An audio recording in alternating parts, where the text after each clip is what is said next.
السلام علیکم ورحمۃ اللہ وبرکاتہ۔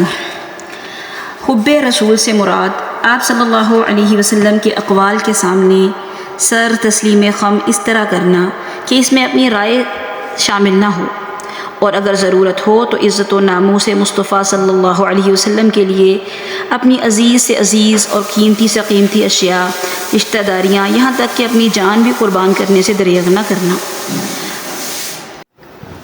اللہ رب العزت کے بعد رسول اللہ صلی اللہ علیہ وسلم کی ذات اقدس ہماری محبت کی زیادہ حقدار ہے، کیونکہ آپ صلی اللہ علیہ وسلم نے تمام بنی نوع انسان کی بھلائی اور اخروی کامیابی کے لیے بے پناہ دکھ، تکالیف اور ظلم و ستم سہے، لہٰذا ان احسانات کے تشکر کے لیے بھی آپ صلی اللہ علیہ وسلم سے محبت کا اظہار ایمان کا حصہ ہے۔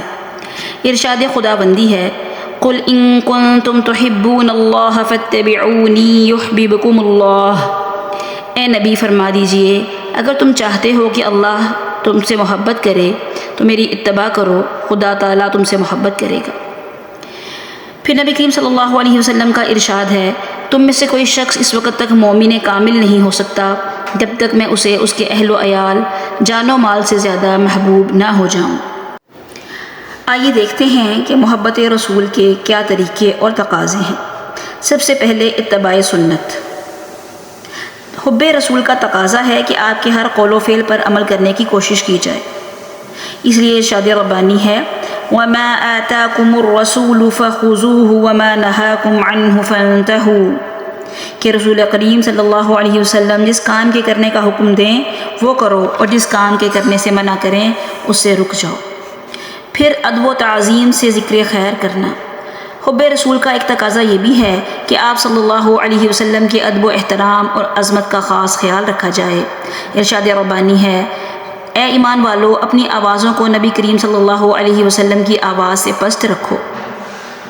اور ایک جگہ اور فرمایا کہ جس طرح آپس میں ایک دوسرے کو بلاتے ہو، نبی کریم صلی اللہ علیہ وسلم کو ایسے نہ پکارو ورنہ تمہارے اعمال برباد کر دیے جائیں گے۔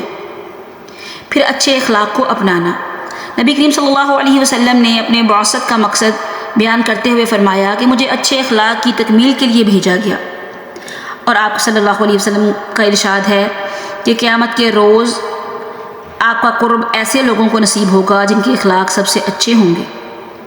پھر نصرت رسول کرنا۔ نصرت رسول سے کیا مراد ہے کہ آپ صلی اللہ علیہ وسلم پر خود بھی عمل کرنا اور دوسروں کو بھی اس کی تبلیغ کرنا۔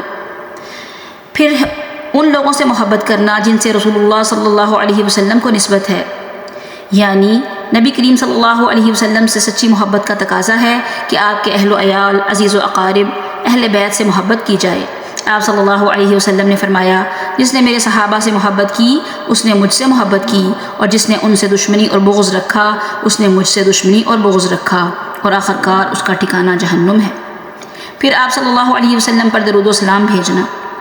نبی کریم صلی اللہ علیہ وسلم کا اسم گرامی کسی کے سامنے لیا جائے تو لازم ہے کہ ان پر درود و سلام پڑھا جائے۔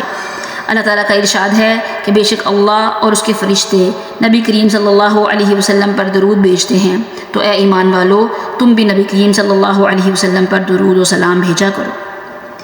ایک اور جگہ آپ صلی اللہ علیہ وسلم نے فرمایا، قیامت کے روز میرے ساتھ رہنے کا سب سے زیادہ مستحق وہ ہوگا جو مجھ پر سب سے زیادہ درود بھیجے گا۔